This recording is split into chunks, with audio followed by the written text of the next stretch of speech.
Hey guys, Lex here with another fragrance review, and this one is Eau Sauvage Parfum by Christian Dior, released in 2012. And this review could not come at a better time. I'm actually really glad it was the next one in the queue. I've been getting a few questions about this one. I've had some controversy about it being reformulated and all that usual fucking shit that I'm... I say it's fucking shit, but I'm kind of responsible for it happening in the first place by mentioning it in previous reviews and such, like an idiot. So I guess I can't really mouth off too bad this time. Damn, Lex has to keep his mouth shut. What a surprise. But all joking aside though, I don't know. But yeah, a lot of people have been asked about this one, comparing it to other things and stuff. And I did do this as my 50th, was it my 50th review special? Yeah, it was this one. And it's super duper strong. When I got this, I was like, wow. I love the original Sauvage. I do really like Eau Sauvage Extreme. But considering how much they cost, they just do not perform on me. But this one was an utter bomb. I have only got 50 mils, and see how there's hardly any being used? That isn't because I don't pick it up. That isn't because I don't wave it. That is because I only need 1 to 2 sprays maximum, and when I do wear this. Otherwise, this would be easily half empty. I mean, just do the math. That, double the amount that's empty, it would be roughly half empty. So, you see where I'm coming from? And so I do put on a lot of sprays around that same amount. So let's get started. So it came out in 2012. Let's have a look at the lovely bottle design here. I'll adjust the camera. We have Eau Sauvage Parfum, the nice label. We have the classic sort of James Bond style bottle, which I love. Not really any information there. The information in this one is in the back on the label, engraved. Quite nice. And we have a magnetic cap with a nice sprayer. I always love magnetic caps. I think they had a bit of class. Pardon me. So let's move on to the sprayer. How does this one spray? As I mentioned before, Dior have some of the best sprayers in the game. So it's not quite as fluent as the Dior Rome sprayer, but it's still very good and works really well and puts out a good mist. 1 spray is the perfect amount I found with this, to 2 sprays max, really. But so let's talk about the notes. So I'm using Fragrantica as my source. Even though I take the mick out of them, they're still pretty good for this. So apparently this only has 3 notes. The top note is bergamot, vetiver, and the base note is myrrh. So one thing I mentioned about this is it has a lovely, lovely dry down. The dry down is king with this one. Now, purists of the original will not like this one. Most of the negative reviews for this are by die-hard purists of the original Eau Sauvage. So you can see where they come from. These are probably the same people who had multiple strokes when they saw Sauvage being released by Dior and had little panic attacks on sites such as Bates Notes and Fragrantica, of course. These people are fucking idiots, and we should just disregard everything they say and give them a fucking firm backhander. Now on to a proper review. So smell-wise, it does have the original Eau Sauvage DNA in there. It's got a bit of a heavier thing coming on. It's much heavier. It really is more macho in a way. It's less freshness. That's the only downside to this. You lose that freshness. With Eau Sauvage, you could probably wave it in summer with a light spray to the wrists. With this, you cannot wear this in hotter weather. This is also this reminds me a lot of this condition of Habit Rouge. The original Eau de Toilette, you know, it's got a lightness to it, but the Eau de Parfum has that oody heaviness to it, and it loses a lot of the versatility there for that one reason. So bear that in mind with this one. Smell wise, it's incredibly classy. It's not really old man.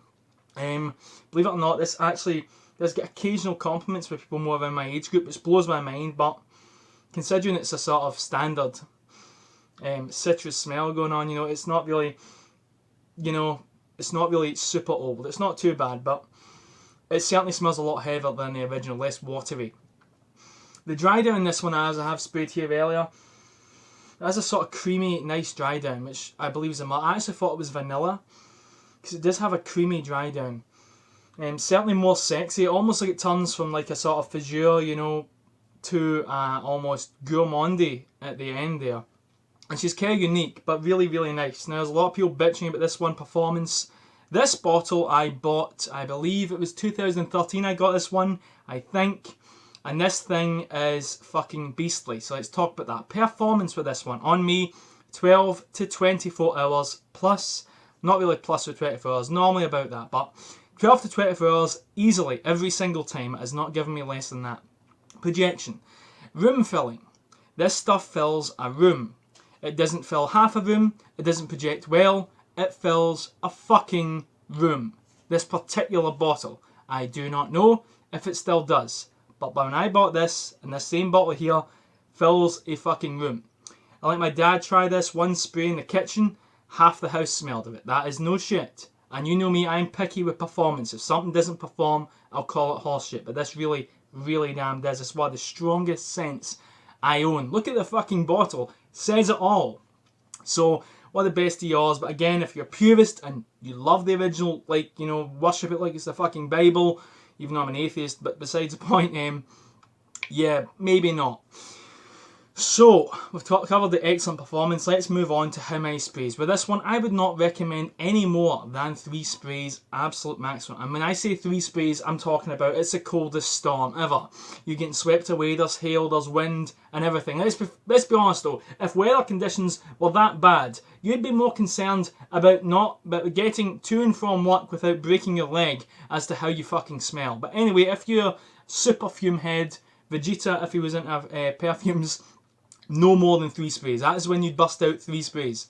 With this one, between 1 and 2 will be fine. I average it around 2, adjust for weather and situation. Age group. With this one, I'm going to say someone 35 and up. It's entirely up to you. I wear this and I'm 23. It's entirely up to you. If you're worried what people think, in other words, if you're a gutless fucking pussy, you should stay away from this, because this is for men. That's why the bottle looks like something from a James Bond movie, because James Bond is a fucking man. So, if you're not a man and you're a wimpy, gutless little turd, stay away from this. In fact, don't even bother watching this video, because you'll probably get offended and take it out on me in the comment section. I can't be bothered dealing with your shit. I actually do that. That way I can say a funny remark and put it in the intro of my next video, and all the real men watching can enjoy it. So go ahead. So, moving on. Age group, but seriously, age group 35 and up. It's entirely up to you, but it's not really the youngest of all the scents, if I'm perfectly honest. So, moving on. So, season-wise, where can you wear this one? Can you wear this in spring? Yes. Can you wear this in summer? Oh no. Can you wear this in autumn? Yes. Can you wear this in winter? Yes, definitely better for colder weather. Nice for spring. The original Eau Sauvage is probably perfect for spring. One of the best scents for spring, honestly. But if you're like me, you don't find you're getting the performance, this could also work if you go light on the sprays for spring. Now, situation-wise, where can you wear this one? Can you wear this to work? Oh no, unless you are a CEO, unless you own the fucking company, do not wear this to work. 1, it's too good. 2, it's going to stink out the place and not everyone will like it. It's not the most pleasing, like I said, versatility here. It's just not really. I mean, look at the bottle, for fuck's sake. The bottle says it all. You're going to work every day. Is this the bottle you reach for, or do you reach for the bottle of Acodagio? Take a guess. Yeah, thought so. Moving on. For a date. Well, as it comes, for a date, if you really want to push it with someone who's younger, I would spray this on an hour before you leave. Do not worry about that. It will be performing when you leave. An hour before you leave, and by the time you start to get there, that'll start to come out of that nice, creamy, almost gourmandy dry down, which is much more pleasing and less harsh than the opening. Now, the opening is harsh, which is what makes it good. Harsh isn't bad. I love a harsh, strong citrus opening. It's super good and not synthetic, which is damn good, especially for the price this thing costs. It fucking better be. But anyway, that harshness, if you're diehard into scents like this, you're going to be like, yeah, you're going to have a fucking orgasm just by smelling it. If you're not into scents like that, you'll think, oh, this guy smells like my grandpa. In other words, you deserve a slap, a punch to the stomach, and a knee in the balls, or cunt punted if you're female. I know that's not politically correct, but fucking get used to it. So, moving on. For a date, though, it is actually not too bad. It depends who you're dating, but smell-wise, if you really want to push it, I recommend waiting an hour or so for that dry down to kick in if you're really worried, but it can work. Clubbing, well, it depends on the club. If you're going to a cigar club, fuck yes. But if you want to go to your local nightclub or people there between the ages of 18 and 25, I do not recommend this because although it will be the strongest smelling scent there, not everyone will like it. So you've got a girl at the club, she's got 2 guys. She can only fuck one of them, unless she's into threesomes, at which point you've got to be either really lucky or have a really big dick. If you don't have either, you're fucked. So unless you're me, not that I'm bragging or anything, but but seriously though, she got 2 guys she can shag. The guy smelling of sweet, sexy yope, or the guy reminds her of a grandpa. Who do you think she's going to go home with? Yeah, not for clubbing, too nice. Moving on, not a snob at all. It's too nice for that class of person. I'm kidding. But moving on, casual wear. Can you wear this casually? Can you fuck? To be fair though, maybe you could smart casual or with nice jeans and a leather jacket and a shirt. But really, this doesn't seem like the sort of event I would waste going a walk to the park, or going to McDonald's, or going to the cinema. No. Moving on, formal wear. Can you wear this with a suit? This is where this one utterly shines. Like I said, the bottom reminds you of James Bond at a cigar club. Just picture that James Bond, like Casino Royale. Oh yeah. This stuff smells more Bond than Bond number 9, you know. I mean, just look at the bottle. The bottle says it all. A friend of mine even commented, he didn't know the name of this, and he said, what was that one? The James Bond one. I'm like, what the fuck are you talking about? Bond? Like Bond number 9? Because I did do a first impressions. No, that one. It was this. He just looked at this bottle and went, yeah, the James Bond one. Yeah. So, he was right, though. But formal wear, suit, special occasion, this works perfectly. This is perfect for a nice suit. Especially an expensive suit. If you get an expensive suit and you want a cologne to really complement it, I know there's quite a lot of people I know that save up and buy, say, they might have a couple of suits, but they always buy one, Hugo Boss suit or a Chiruti or something that's a good quality suit that they can put on when they know they'll look sharp, you know. The sort of suit they buy a decade earlier and it still fits and it still looks good 10 years later, you know, a suit for life. And this is perfect for that. If you're really good, your Sunday suit, if you're not like me and you're not an asshole, doesn't go to church, cast me down, oh Lord. But anyway, really, for a suit, really damn good. Excellent. There's a lot of scents.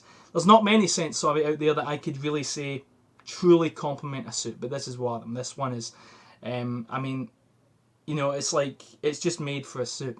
It just works perfectly with that. I mean, there's not many scents out there I can say really well. They've always got some versatility for other things, but this is one that that really deserves to be worn only when you're wearing a suit, and it really is for that. But it's really damn good, you know. Excellent wedding scent, you know, as well. I did recommend this to someone else who was into that. But yeah, outstanding scent from Dior. Like I mentioned before, purists, if you're the fucking Eau Sauvage purist, you loved it, you've got like 10 different bottles from different years and reformulations, do not look at this. You most likely won't like it. Just look at some of the reviews, you'll see why. But if you're like me, you like the original and you want something a bit more of a hit, this is an excellent option and I do recommend you try it out.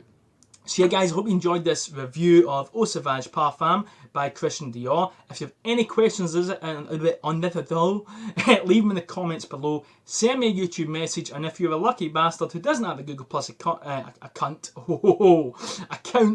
you can contact me on Facebook. I'll get back to you as soon as possible. And as always, the golden rule, keep on smelling fly. This thing lasts for over 24 hours. You'll be smelling fly all week. So, yeah.